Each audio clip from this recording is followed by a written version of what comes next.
지난 시간에는 우리의 신앙 고백서 2장 1절에 맨 첫마디 오직 한 분 사시고 참되신 하나님만 계십니다 하는 고백의 뜻을 교우분들과 함께 생각하였습니다.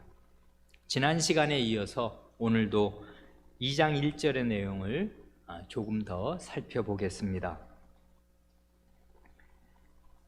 이 2장은 1절과 2절에서 하나님은 어떤 분이신가를 고백하고요, 이어서 그 마지막 3절에서 삼위일체 하나님에 대하여 고백합니다. 그래, 이 2장 전체는 하나님에 대한 고백인데요,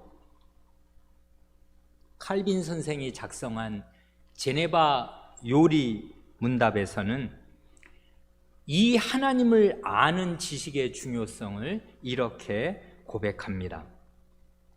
칼빈 선생이 아시는 대로 1538년에 36년에 이제 제네바에 말하자면 젊은 목사로 청빙이 되어서 이제 열심히 일을 합니다마는 그의 개혁이 시의회의 반발을 사서 불과 한 2년 조금 넘게 일하고 나서는 시에서 3일 내로 떠나라 하는 추방 명령을 받고 이제 결국 스트라스부르로 떠나지 않습니까? 그래, 이제 스트라스부르로 가서 3년을 고국의 난민들, 프랑스의 박해를 피해서 온 소수의 자기 고국의 프랑스 난민들로 구성된 작은 교회에서 이제 목회를 하다가 다시 제네바로 이제 청빙을 받아서 하루에 몇 번도 더 죽을 것 같은 그 고통을 다시는 겪고 싶지 않았지만 그것을 주님의 부르심으로 여기고 결국 이 제네바로 돌아오지 않습니까? 그게 1541년인데요. 돌아와서 그 이듬해에 이 제네바 요리 문답을 작성합니다. 그래, 이제 작성한 이유는 그 교회 안에 어린 이들이 있으니까요. 그 어린 사람들에게 이 성경 말씀의 가장 기묘한 도리를 이제 문답의 형식으로 가르치려고 1542년에 이 제네바 요리 문답을 작성하거든요. 그래, 거기 1문부터 5문이 아주 짧은데요, 이거를 우리 교우분들께 소개하려고 합니다. 제1문은 뭐냐 하면 사람의 제일 되는 목적은 무엇입니까?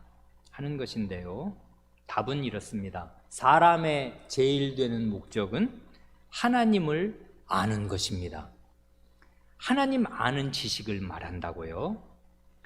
여기 이제 나머지 2, 3, 4, 5문을 이렇게 소개하기 전에 반짝 퀴즈를 우리 어린 사람들에게 내고 싶은데요, 이 제네바 요리 문답은 1, 2문 이 짝을 이루고요, 3문이 1, 2문을 종합하고 그 다음에 4문, 5문이 또 짝을 이루거든요. 퀴즈는 이것입니다. 1문과 짝을 이루는 2문, 그리고 4문과 짝을 이루는 5문에서 이 하나님을 아는 것과 대등한 위치에 있는 게 뭔가, 하나님을 아는 것과 동렬에 있는 게 뭔가, 그걸 한번 이제 생각하시면서 들어보십시오. 1문은 뭐라 그랬냐면 사람의 제일 되는 목적은 무언가? 사람의 제일 되는 목적은 하나님을 아는 것이다, 이렇게 이제 했는데요, 2문은 이것입니다. 당신이 이렇게 대답하는 이유는 무엇입니까? 답, 하나님께서는 우리에게 영광을 받으시려고 우리를 창조하시고 우리를 이 세상에 두셨기 때문입니다. 이걸 다시 번역할 수도 있는데, 하나님께서 우리를 창조하시고 우리를 이 세상에 두신 목적은 우리에게 영광을 받으시기 위함입니다. 그 다음, 하나님께서 우리 삶의 주인이시기에 우리의 삶이 하나님의 영광을 위하는 것이 참으로 마땅합니다. 이게 2문이고요. 산문은 일문처럼 아주 짧은데요. 일문은 사람의 제일 되는 목적은 무엇인가 였잖아요. 산문은 사람의 최고의 행복은 무엇입니까? 이렇게 묻는데요. 답은 위와 같습니다. 이거예요. 위와 같다는 말은 결국 하나님을 아는 것과 하나님께 영광을 돌리는 것, 1, 2문과 같습니다. 이렇게 하고 끝납니다. 4문은 이렇습니다. 당신은 왜 하나님을 아는 것이 최고의 행복이라고 합니까? 답, 하나님을 알지 못하면 우리의 상태가 짐승보다 더 비참해지기 때문입니다. 그 다음 5문, 이런 까닭에 사람이 하나님을 영화롭게 하지 않는 것보다 더 큰 불행이 없다는 것을 우리가 확실히 알게 되는 것이로군요. 답, 네, 그렇습니다. 이렇게 됩니다. 아까 퀴즈 내었는데 우리 학생들, 중고생이면 혹시 맞출 수 있으려나 모르겠습니다. 1문의 짝을 이루는 2문, 또 4문의 짝을 이루는 5문에서 하나님을 아는 것, 그것에 상응하는 그 말이 뭐예요? 저도 이번 주에 이 제네라바 요리문답을 이렇게 읽으면서 이 사실을 새롭게 인식했는데요. 인상적인 사실은 이 젊은 목사 칼빈 선생이 하나님을 아는 것과 그 다음 이게 답인데요. 하나님께 영광을 돌리는 것을 사실상 동의어로 쓰면서요.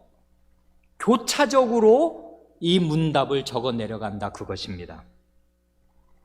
그렇잖아요. 1문은 사람의 제일 되는 목적은 하나님을 아는 것이다, 이렇게 말했는데 2문은 이렇게 대답하는 이유는 뭡니까? 이렇게 말하면 뭐 하나님을 아는 것 어쩌고 저쩌고 얘기를 해야 될 것 같은데 그 얘기를 어떻게 바꾸냐 하면 하나님께서 우리에게 영광을 받으시려고 우리를 창조하시고 이 세상에 두셨고 하나님이 우리 삶의 주인이시기에 우리의 삶이 하나님의 영광을 위하는 게 마땅하다, 이렇게 말한 다음에 4문에서는 하나님을 아는 게 왜 최고의 행복이라고 생각합니까? 하면 하나님을 알지 못하면은 짐승보다 더 우리 상태가 나빠지기 때문에 그렇다 한 다음에 5문에서는 바로 하나님을 알지 못하면 이렇게 불행하게 된다는군요 하고 말해야 될 자리에서 하나님을 영화롭게 하지 않는 것보다 더 큰 불행이 없군요 하고 말한다고요. 그러니까 이 칼빈 목사의 의식에서는 하나님을 안다는 것, 그것하고 하나님께 영광을 돌린다는 것, 하나님을 영화롭게 한다는 것이 거의 동의어입니다. 그런 걸 알 수 있어요. 이게 교차적으로 그렇게 된단 말입니다. 여기에서 알게 되는 게 뭐냐 하면 하나님을 안다는 것은 이 결국 우리 웨스트민스터 신앙고백서 제2장은 하나님을 아는 지식을 말하고 있는데요.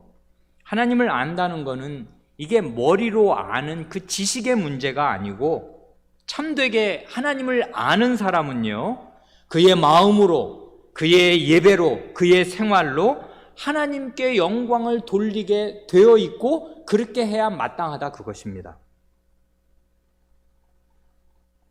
이걸 칼빈 선생은 다른 군더더기 설명이 없이 그의 교차적인 문답으로 잘 보여줍니다.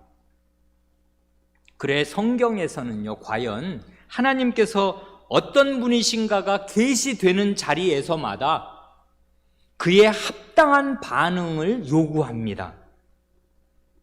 하나님이 어떤 분이신가가 계시되면 하나님께 예배와 경배가 돌려집니다. 오늘 우리가 읽은 디모데전서 6장도 그렇지 않습니까? 거기 보면 이제 돈 욕심을 척결해야 할 것, 그렇지 않고 돈을 사랑하면 이게 일만 악이, 그러니까 세상에 있는 모든 악이 딸려오는 것입니다. 그래 많은 근심으로 자기를 찌르게 되고 믿음에서 떠나게 된다. 그러니까 너 하나님의 사람아, 이런 것들 싹 피해야 된다 하면서 나중에는 하나님은 어떤 분이시다 하고 하나님에 대한 진술을 하거든요. 하나님은 이러이러한 분, 복되시고 홀로 한 분이시고 능하신 자시고 만왕의 왕, 만주해 주시고, 이렇게 쭉 설명하고 난 다음에는 그에게 존귀와 영원한 능력을 돌릴지어다 아멘 하고 찬송으로 마친다고요. 그러니까 하나님이 어떤 분이신가를, 이건 일종의 계시기도 하고 사도적인 계시인데요, 하나님이 어떤 분이신가를 설명하거나 선언하고 나면 예배가 따라붙어요. 그러니까 이건 단순한 지식이 아니에요. 아, 하나님 이런 분이다 하고 칠판에 이렇게 써놓고 1, 2, 3 하고서 이렇게 지식을 전달하면 되는 문제가 아니라 하나님 앞에 예배드린단 말입니다. 경배가 당연히 요구됩니다. 그래, 그 2장 1절 오직 한 분 사시고 참되신 하나님만 계십니다.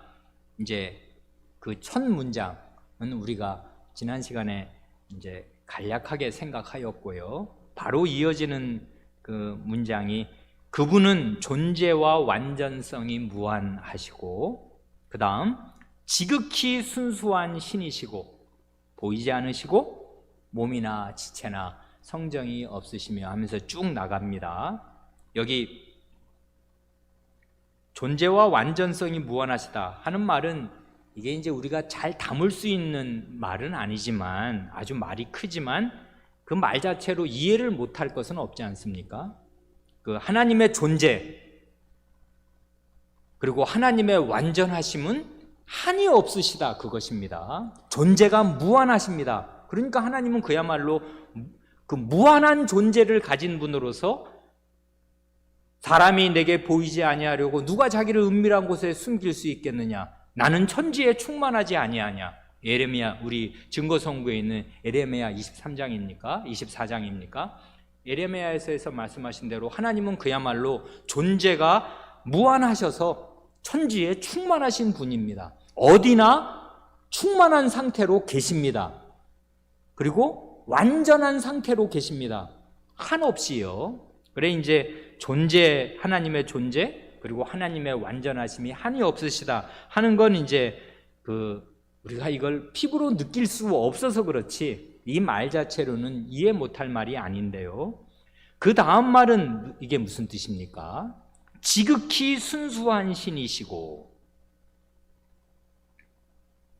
이게 가장 순수한 영이시다, 이제 그런 말인데요. 거기 각주 4번에 증거성구가 하나 달려있네요. 그게 뭐냐면 요한복음 4장 24절입니다.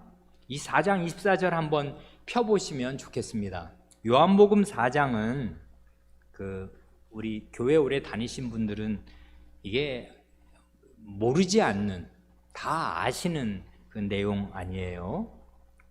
예수님께서 유대의 예루살렘에 내려오셨다가 이제 다시 예수님 고향이 있는 요한복음 4장이니까 이게 공생의 초입 부분입니다.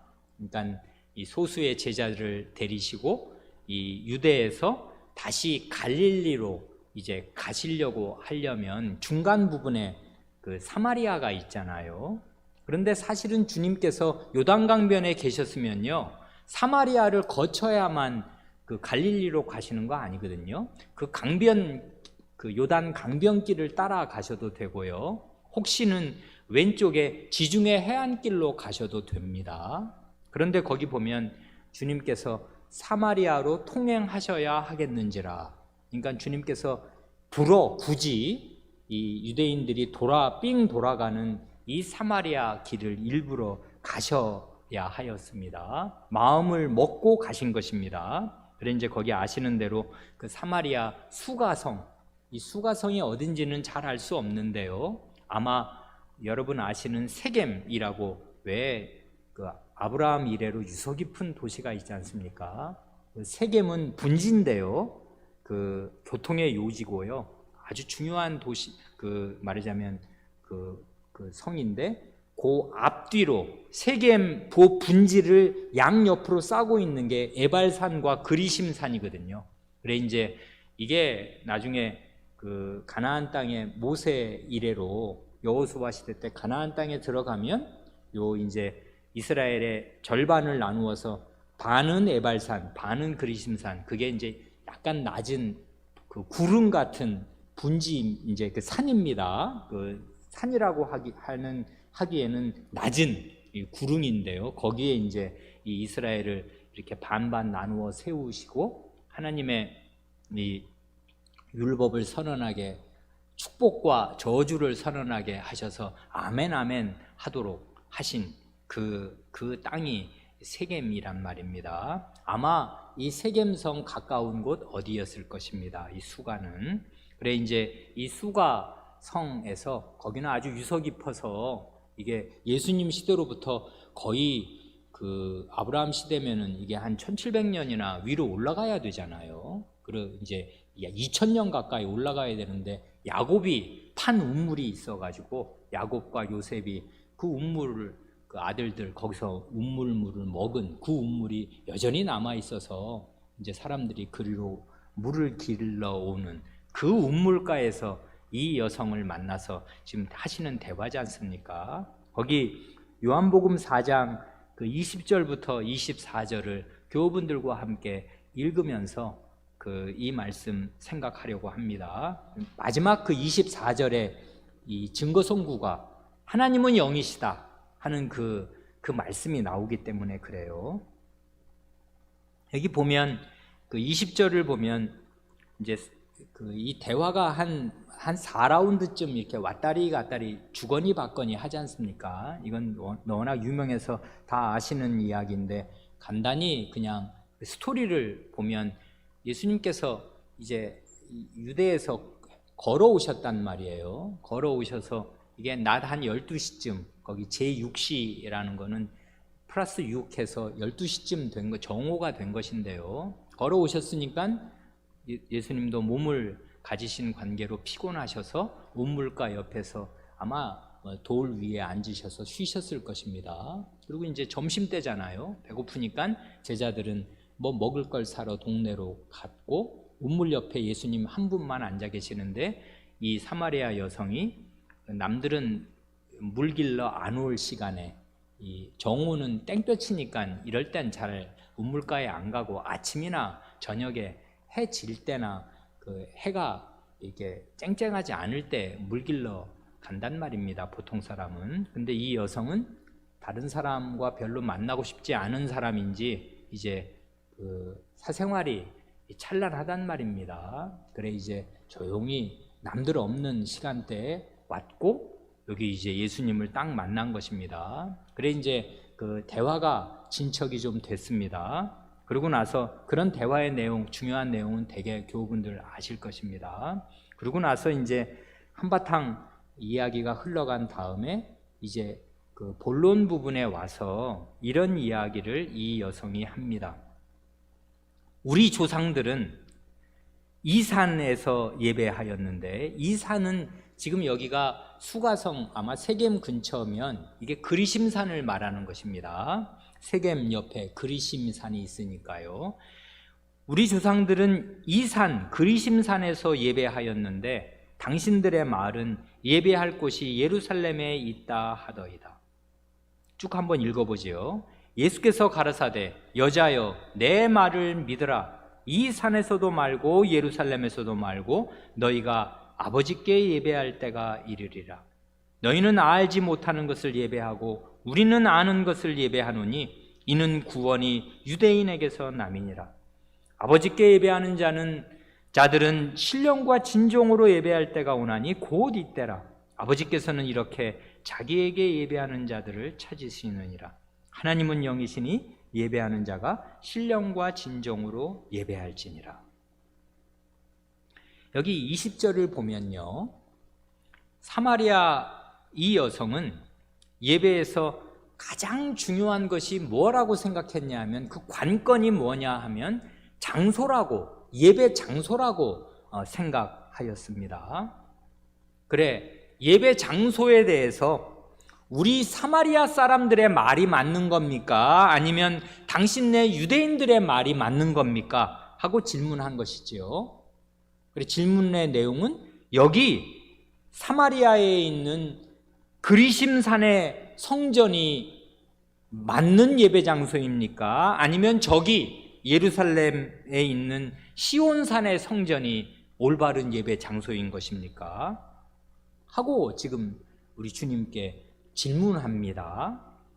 이런 질문, 예배 장소를 중시하는, 그리고 진짜 장소가 어디냐, 그리심산의 성전이냐 아니면 예루살렘에 있는 성전이냐 하는 이런 이 여성의 인식은 그 오랜 그 역사에 계속되어 온 갈등과 반목을 지금 그대로 반영하는 것이지요. 아시는 대로 이 사마리아, 이 북이스라엘은 예수님 오시기 722년, 주전 722년에 아수르에게 멸망했잖아요. 북이스라엘 전체가 멸망하고 난 뒤에 식민이 이루어져서 여기 있는 사람들을 이 아수르 제국 판도로 각각 그 데려가서 흩어놓기도 하고, 아수르 제국 다른 판도에 있는 그런 사람들을 이 북이스라엘로 끌어오기도 해서 말하자면 인종이 섞여버려 혼혈이 됐는 데다가, 그러니까 사람들이 올 때 자기 신을 가지고 오니까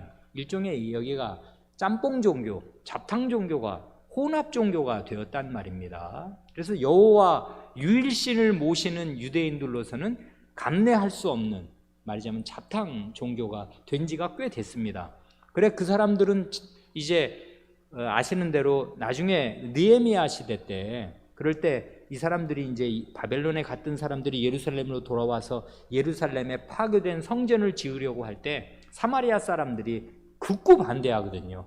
그래 예루살렘 성을 쌓는 것도 이제 반대하고 예루살렘에 성전을 짓는 걸 반대합니다. 그러니까 원수란 말입니다. 그런 다음에는 예루살렘 성전이 결국은 완공이 되니까 자기들은 거기를 안 가고요, 그리심산에 따로 성전을 지은 걸 나중에 예수님 오시기 한 100몇십 년 전에 유대 사람들이 가서 그리심산의 성전을 불질르고 파괴하기도 한다고요. 그래서 이제 대대로 이 사마리아 사람들하고 유대인, 이 정통 유대인 간에는 반목이 있었습니다.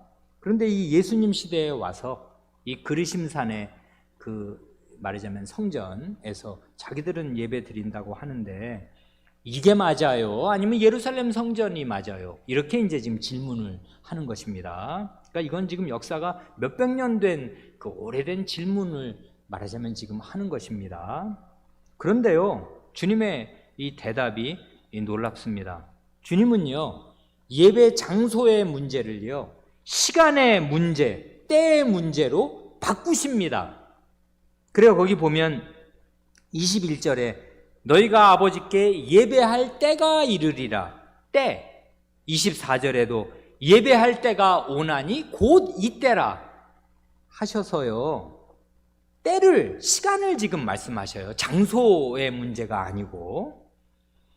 예배에서 이 때, 이 시간이 얼마나 중요한가 할 때 구약시대 내내 사활적으로 중요한 문제였던 예배 장소의 문제가 전혀 문제가 안 될 만큼 이 때가 중요하게 됩니다. 그래 21절 하반절에 이 말씀의 무게를 우리 교우분들이 충분히 감지하시는지 모르겠는데요, 이 산에서도 말고, 지금 아마 예수님과 이 여성의 눈앞에 그리심산이 바로 앞에 있었을 것입니다. 이 산에서도 말고 예루살렘에서도 말고 너희가 아버지께 예배할 때가 이르리라 하고 말씀하십니다. 이 말씀은 아마 정통 유대인들이나 바리새인들, 대제사장들이 들었으면은 이 말씀이 아마 사형감이었을 것입니다. 뭐가 어째? 예루살렘에서도 말고 아버지께 따로 예배할 때가 온다고? 예루살렘 이 성전 예배가 무색하게 된다고? 이건 유대인들이 감내할 말이 아니었단 말입니다. 이 말씀이 얼마나 혁명적이고 파격적인 말씀인가. 왜냐하면요, 구약시대에는 성전 예배처럼 중요한 게 없었습니다. 그런데 우리 주님의 말씀은 그것도 이 비천하게 된 이 여성에게 계시하시는 이 놀라운 계시의 말씀은 뭔고 하면, 구약시대에 거의 목숨 걸다시피 하고 중시하였던 그 성전 예배를 무색하게 만들 위대한 예배의 때가 올 것이고 벌써 왔다, 그것입니다. 근데 이걸 잘 생각해야 되는데요, 구약시대의 가장 중요한 문제가 뭐냐 하면 우상숭배의 문제 아니에요. 그 우상숭배는 어떻게 나타나고 어떻게 실현되고 구현되는가 하면요, 그릇된 예배 장소로 구현됩니다. 우상숭배는 언제든지 잘못된 예배 장소랑 맞물려 있어요. 다 아시는 대로 결국 이스라엘은 북이나 남이나 우상숭배 때문에 멸망하는데요, 북쪽은요, 북이스라엘은 예루살렘 성전을 무시하고 가지 않습니다. 거기 가면 백성들이 다 거기 1년에 3차 갔다 오고 나면은 마음이 남유다로 쏠리, 다윗의 아들들로 쏠릴 테니까 여로보암 이래로, 북과 남이 갈린 이래로 아시는 대로 베델과 단에 짝퉁 제단을 세워놓고서 그 제단에서 여호와를 섬기도록 하거든요. 그래 결국 그릇된 예배 장소를 이 북이스라엘은 멸망하는 그 200여 년 동안 끝내 척결하지 않아요. 그래서 북이스라엘은 그렇게 해서 결국 아수르에게 멸망하는 것이거든요. 이게 예배 장소의 문제는 그 나라 전체 운명이 걸린 문제였어요. 예루살렘으로 가야 되는데 안 가려고 하는 것입니다. 그래서 베델과 단에 그 그릇된 예배 장소를 설치해 놓고 모든 사람을 우상숭배로 왕이 몰아갔고 백성은 그걸 눈먼 짐승처럼 따라갔더라, 그것입니다. 그래, 그게 문제였다면 그럼 남유다는 예루살렘 성전이 있으니까 괜찮았나 하면 왜 안 괜찮았냐면요, 산당이요. 남유다가 끝내 우상숭배에서 벗어나지 못했던 것이 산당의 문제예요. 그래서 우리가 구약성경을 함께 두어 번 읽었지 않습니까? 열왕기 상하를 보면요, 그러나 산당은 없애지 아니하였으므로 여전히 백성들이 산당에서 분향하더라 하는 그 예언자의 그 필치가 끊어지는 때가 없어요. 그 우리가 존경할 만한 그 경건한 왕 아사, 여호사밧 이런 왕 때 그 왕이 얼마나 경건하게 하나님을 바르게 섬겼는가 얘기합니다마는 꼭 한마디 아쉬운 것, 그 백성의 상태는 어땠다 하는 것, 그러나 산당은 없애지 않았다 하는 말을 꼭꼭 쓴단 말입니다. 이게 계속 나와요. 유일하게 아마 남유다 역사 가운데 유일하게 산당을 제거했던 왕이 히스기야 왕입니다. 그러니까 히스기야 왕은 우상숭배를 그냥 철저하게 척결하면서 산당까지 없앤 아마 유일한 왕이었는지도 모르겠습니다. 그러니까 솔로몬 때부터요, 산당에서 계속 예배를 드려요. 그래서 유다 망할 때까지 그러거든요.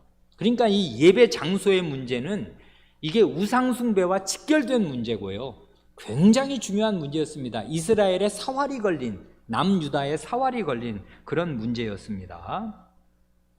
그런데 그런 이스라엘의 역사를 배경으로 하면 이 예루살렘 성전에서 하나님이 그 이름을 두신 곳에서 예배한다는 게 얼마나 중요한지를 아무도 모르지 않는데, 그걸 제일 잘 아시는 주님께서 이렇게 말씀하시는 거예요. 아까 우리 본 말씀, 이 산은 그리심산이야 당연히 아니고 이 산에서도 말고 예루살렘에서도 말고 너희가 아버지께 예배할 때가 이르리라, 이렇게 말씀하신단 말입니다. 이건 그러니까 구약 전체의 역사를 뒤집어 놓는 굉장히 혁명적이고 파격적인 말씀이 아닐 수가 없습니다. 그래, 이제 그 이유가 뭔가가 그 뒤에 제시되는데, 그거 하기 전에 22절에서 주님께서 이렇게 말씀하십니다. 너희는 알지 못하는 것을 예배하고 우리는 아는 것을 예배하노니 이는 구원이 유대인에게서 남이니라. 저는 이런 말씀을 들으면 우리 주님이 얼마나 고드신 분인가 생각하게 됩니다. 주님은 사마리아인 앞에서 이렇게 말씀하시기를 주저하지 않으십니다. 주님은 진리의 문제에서는 굽히시는 법이 없어요. 이렇게 말하면 그 사마리아 여성으로서는 얼마나 말하자면 마음이 상하겠습니까? 너희 예배 헛것이다 그것이지 않습니까? 너희는 지금 모르는 것을 예배한다 그것입니다. 너희는 알지 못하는 것을 예배하고 우리 유대인들은 아는 것을 예배한다, 아는 분을 예배한다 해도 좋습니다. 그렇게 번역한 번역본도 있습니다. 너희는 모르는 것을 향해서 예배하지만 우리는 아는 분을 예배한다. 그러니까 주님의 말씀을 따르면 예배는요 1차적으로 지식의 문제이고 진리의 문제예요. 진리의 지식이 없으면 아무리 정성스럽게 예배를 드려도 헛일입니다. 예배에는 정당한 진리, 정당한 지식이 있어야 해요. 아는 분께 예배 드려야 해요.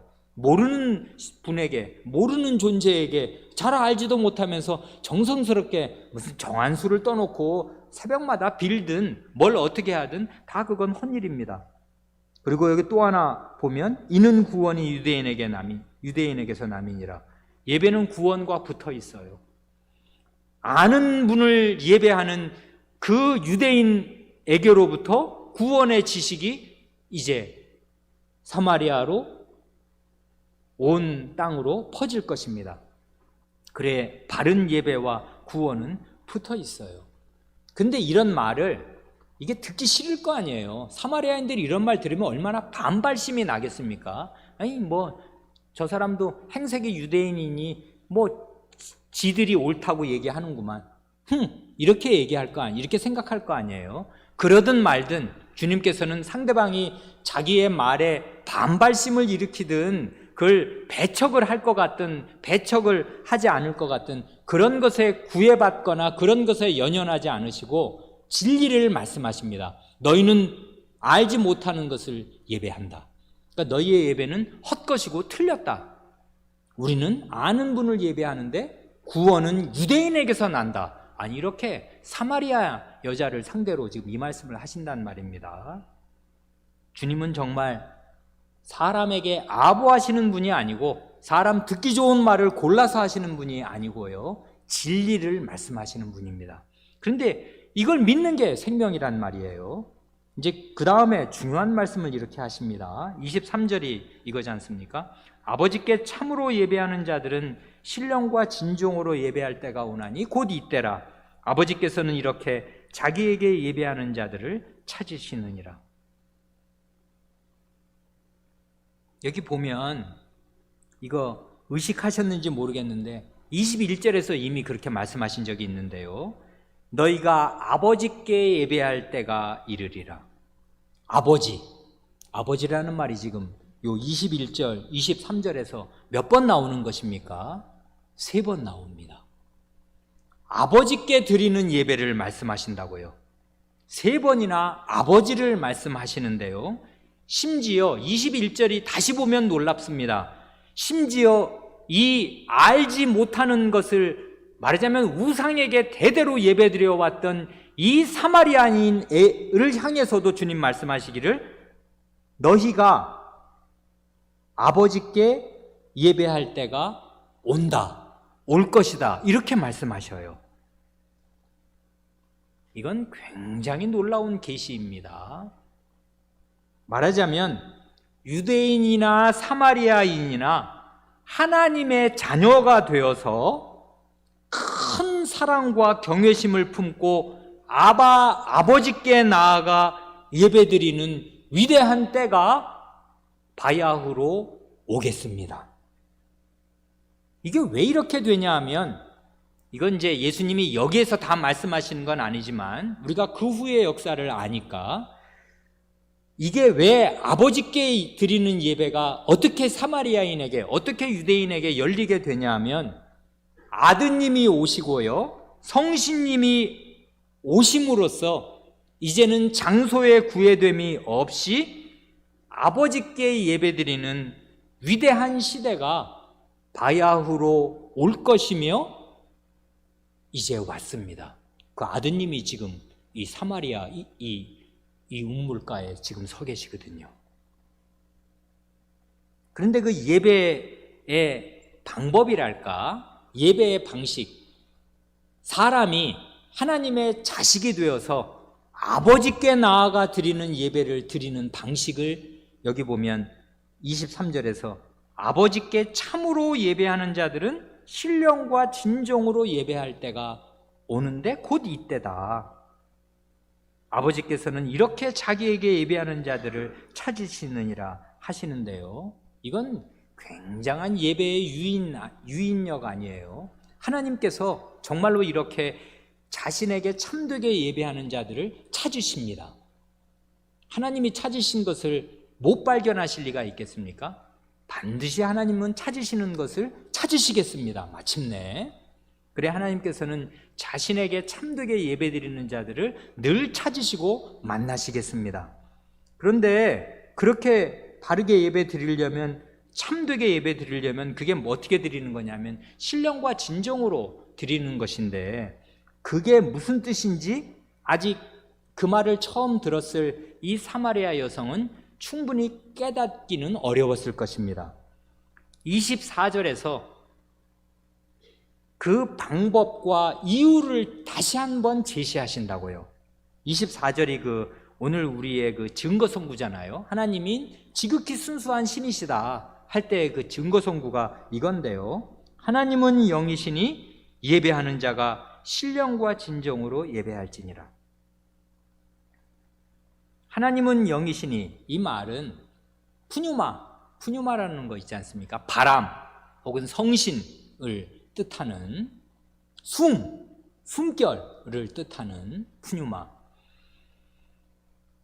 하나님은 신이시다. 그래서 예배하는 자는 신 안에서, 신과 진리 안에서 예배할지니라, 그 말입니다.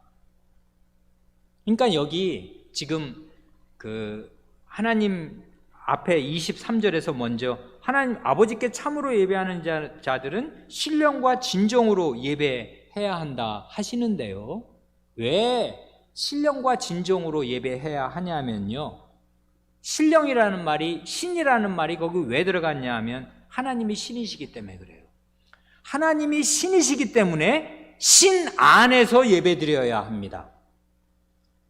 그리고 그 전부터 말씀하신 거, 아는 분을 예배해야 되거든요. 예배에는 진리의 지식이 관건이에요.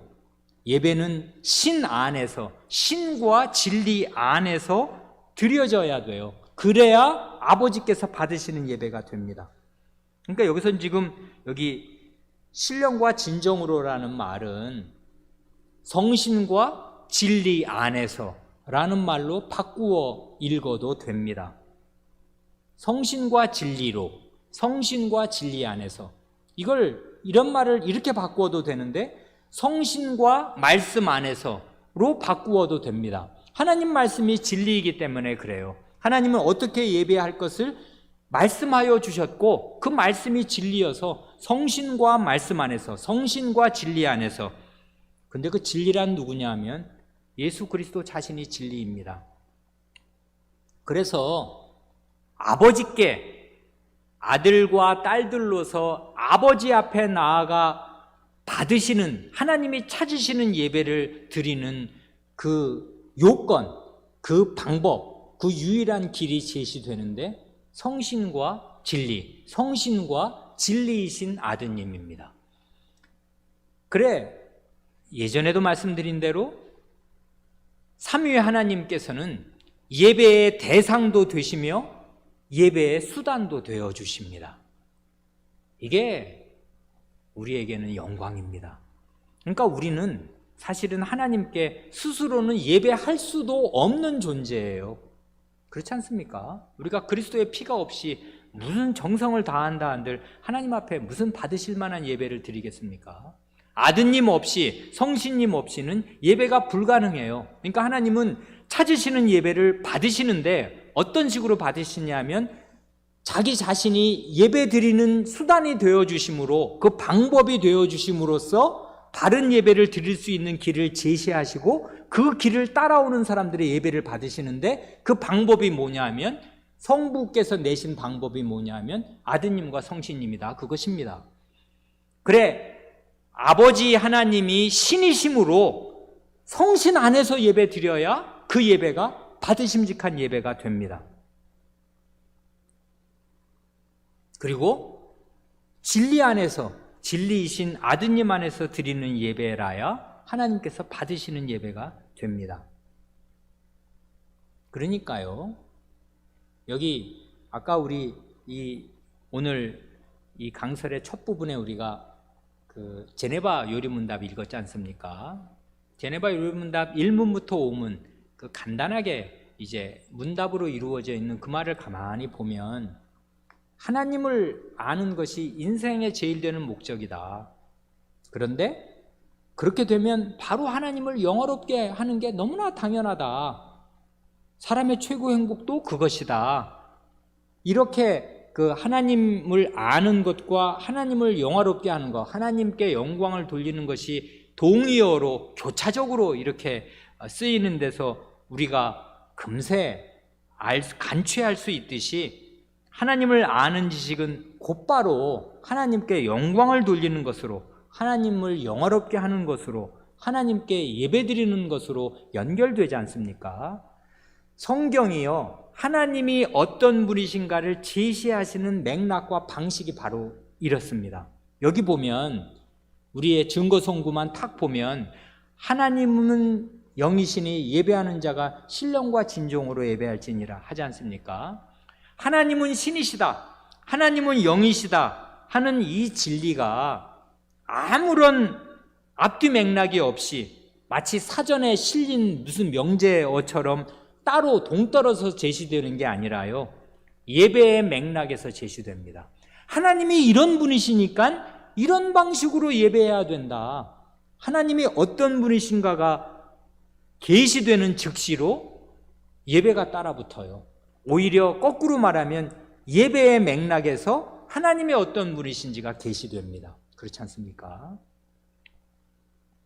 그래, 하나님을 아는 지식은 언제 가장 잘 접수되고 우리에게 오냐 하면, 하나님을 영화롭게 할 그 예배 자리, 예배의 마음 자리, 실제 예배 자리에서 하나님이 어떤 분이신가가 제대로 인식됩니다. 그런 걸 떠나면, 그런 차가운 지식이 있지 않습니까? 무슨 신학자들이 뭐라 이렇게 설명하는 그런 강의와 그런 설명을 아무리 많이 들어서 하나님을 아는 것이 아니에요. 하나님은 오직 예배하는 마음 자리에서만 인식됩니다. 그걸 떠나면 하나님 아는 지식은 아무 지식도 아니에요. 그런 지식은 없습니다. 하나님 아는 지식은 예배를 요구하고 예배의 맥락에서 계시돼요. 이런 게 우리 여기 이 요한복음 4장에서도 잘 나타납니다. 그런데 예수님의 말씀은 대단히 이게 이게 사역 굉장히 초기인데요, 그리고 이 말을 잘 이해할 만한 배경 지식도 별로 없는, 그리고 그 사람의 행색이나 이제까지 살아온 전력이나 이런 걸 보면 참으로 마음이 소금물 같은 여자였던, 남편 5이 있었고 이제는 정식 남편도 아닌 그냥 어느 남자랑 동거하는 6번째 남자랑 살고 있는 이 여성을 주님께서는 찾아가셔서 이런 대화를 이끌어내시고 그에게 아버지께 예배하는 길을 제시하신단 말입니다. 그러니 우리 주님은 정말로 마음이 따뜻하신 분이고, 사람을 가리시는 분이 아니요 세리와 창기를 찾아가시는 그런 구주가 되십니다. 그러나 그런 때에도 결코 진리를 굽히지 않으시고 있는 것을 그대로 말씀하시는데, 그 시대가 이루다 감당할 수 없을 굉장히 새로운 계시, 성전 예배가 이제 없어질, 성전 예배가 끝날, 종식될, 그래 이제는 장소의 문제가 아니라 이제는 성신과 아드님의 진리 안에서 예배드리는 위대한 시대가 열려서 누구나 다 하나님의 아들, 딸들로 아버지 앞에 받으심직한 예배를 드리러 나올 수 있는 새로운 시대가 열리는 것을 이 천한 여자에게 계시하십니다. 그 다음 그 말 한마디만 간단하게 더 말씀드리고 마치겠는데요. 거기 이제 지극히 순수한 신이시고 할 때 하나님은 신이시다, 하나님은 영이시다 하는 말과 그 영이시면 어떻게 되냐면요, 이렇게 되는 것이에요. 보이지 않으시고 몸이나 지체나 성정이 없으시다, 그건데요. 보이지 않으십니다. 오늘 우리가 본문으로 읽은 디모데전서 6장 16절 그 뒷부분에도 가까이 가지 못할 빛에 거하시고 아무 사람도 보지 못하였고 또 볼 수 없는 자신이 그에게 존귀와 영원한 능력을 돌릴지어다. 아멘 하지 않습니까? 아무 사람도 보지 못하였고 볼 수 없는 분, 이게 하나님이시란 말입니다. 이게 굉장히 우리에게 어려움을 줍니다. 왜 그러냐면 안 보이시니까. 사람은 원래 보는 백문이 불여일견이고요, 100번 들어봐야 소용없고 한 번 보는 것만 못하다는 거 아니에요. 정말 그렇지 않습니까? 뭐 어디 미국의 뭐 그랜드 캐년이 정말 끝내준다더라, 뭐 지리산 일출이 정말 장엄하다, 100번 얘기해봐야, 그럼 말 듣는 것보다 그냥 한 번 가서 봐야 그게 이제 보면 100번 듣는 것보다 낫지 않습니까? 사람은 결국 눈이 있는 존재라 보는 것보다 확실한 것은 없는데, 가장 중요한 존재이신 하나님의 존재 본질이 뭐냐 하면 안 보이시는 거예요. 왜 그러냐면 신이시기 때문에 그래요. 신은 보이는 존재가 아니에요. 왜냐하면 보이는 존재는 몸이나 이 사지, 뭐 팔다리 이런 게 있어야 되는데, 있는데 하나님은 신이셔서 없습니다. 그런, 말하자면 몸이나 지체가 없다고요. 그래 이게 우리 사람한테 굉장한 어려움을 주어요. 아마 우상 숭배의 가장 근원적인 이유 중에 하나가 될지도 모르겠습니다. 하나님이 보이지 않는다는 거. 이게 갑갑하잖아요. 그래 하나님께서 누누이 주의를 주시거든요. 거기 이제 증거성구에 있는 그 신명기 4장 15절 이하에서도 이건 아주 모세가 신명기니까 이제 가나안 들어가기 직전에 모세가 그 초입에서 하는 말이 이거거든요. 신명기 4장 15절 이하는 이렇습니다. 여호와께서 호렙산 화염 중에서 너희에게 말씀하시던 날에, 이건 다 이스라엘 백성이면 아는 내용이잖아요. 시내산 화염 중에서 너희에게 말씀하시던 날에 너희가 아무 형상도 보지 못하였은즉 너희는 깊이 삼가라.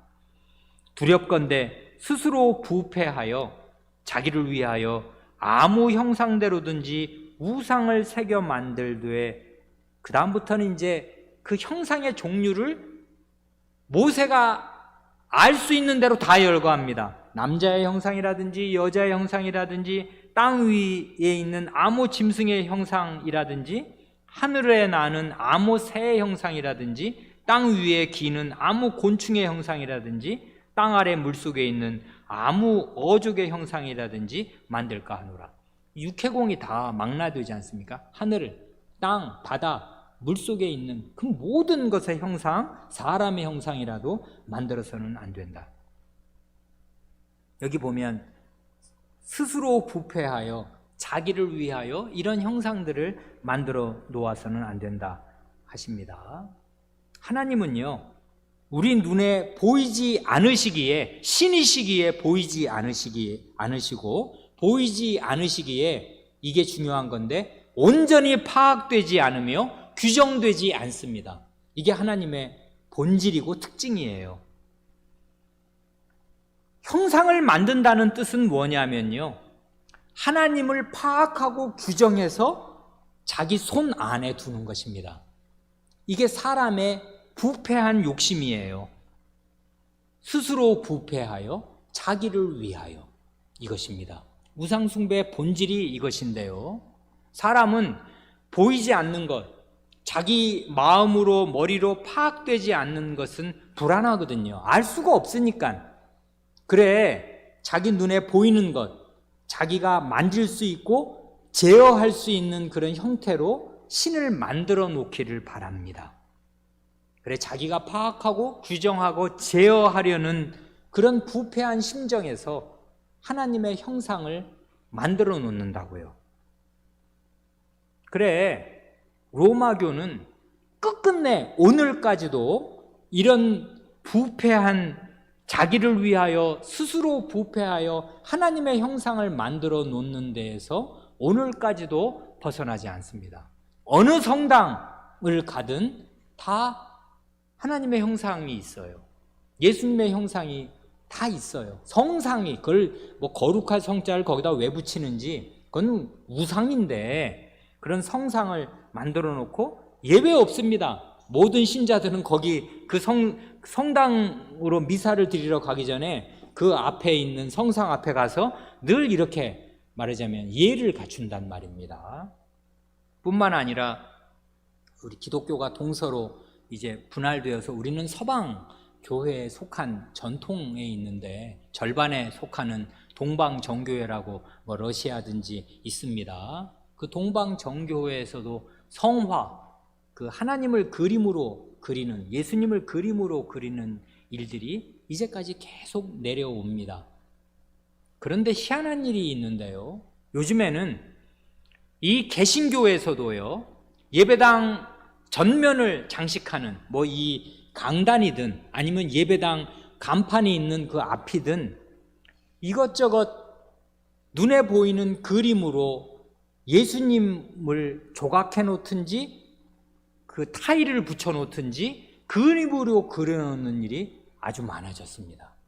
이건 교회가 대단히 어두워진 증거가 아닐 수가 없습니다. 이 신앙 고백뿐 아니라 성경 말씀을 정면으로 위배하는 건데, 그렇게 하면서도 이게 왜 잘못된 것인지 모르는 것 같습니다. 개신교회가 로마교 뒤를 따라가는 거예요. 500년 뒤에 이렇게 어두워져서.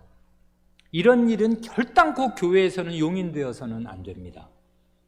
하나님을 형상으로, 어떤 식의 형상으로든지 그걸 그려놓고 빚어놓으면 말하자면 하나님을 규정하는 것이고 제어하는 것인데, 볼 수 없고 보이지 않는 분을 보이는 분으로 만들어 놓는 거예요. 그러면 그게 하나님이 아니게 되는데, 교회가 개신교회인데 개신교회가 그런 일을 많이 하는 캄캄한 시대에 삽니다. 저런 것들은 하나님이 미워하시는 일이고 우상 숭배에 속한 일이고 인간을 아주 저열하게 만드는 일이라고 우리는 생각해야 마땅합니다. 물론 하나님은 알 수 있는 분입니다. 왜 그러냐 하면 하나님은 친히 자신을 우리에게 계시하여 주신 분이기에 하나님은 알 수 있는 분인데요, 딱 계시하여 주신 만큼만 알 수 있습니다. 그 이상은 몰라요. 그러니까 우리는 하나님께서 말씀하여 주신 그 말씀의 계시 안에 머물러야 해요. 하지 말라는 것 하지 말아야 합니다. 형상으로 하나님을 표현하지 말라시는 것, 보이지 않는 분을 보이는 것으로 표현하면 안 돼요.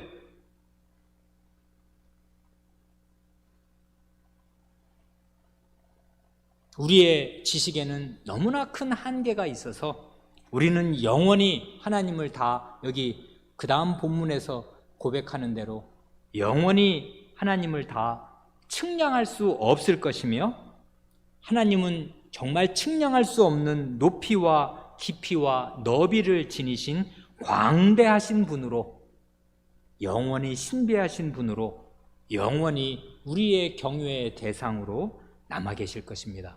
그러니 우리는 하나님이 계시하여 주신 그 분량 안에 머물기를 기뻐하면서 오히려 하나님을 경험하여 맛보아 알기를 바라고, 우리의 하나님의 계시의 말씀 안에서 나타내 주신 만큼만 하나님을 맛보아 가면 될 것입니다.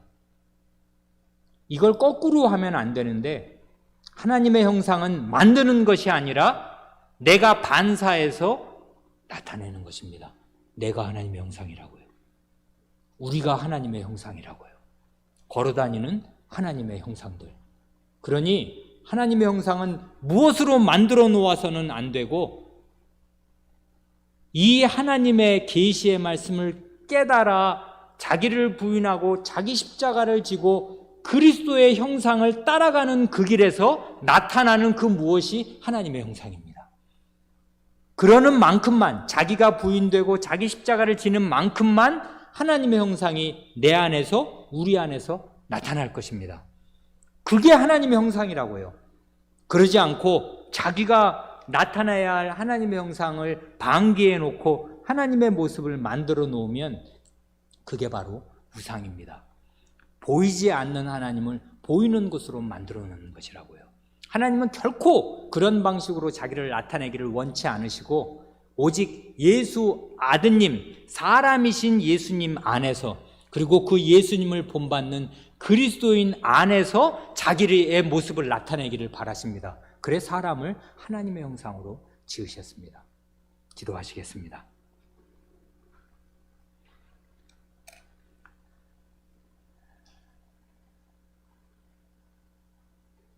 하나님 아버지, 하나님께서 어떤 분이신가를 하나님의 말씀에서 여기저기에서 가득 계시하여 주셨사온데 그 말씀이 많고 깊고 넓고 깊어서 저희가 하나하나 다 헤아릴 시간도 모자르고 그럴 역량도 모자르는 것을 절감합니다. 오늘 저희가 간단히 하나님께서 신이신 사실, 그러므로 보이지 않으시는 사실을 생각하였사온데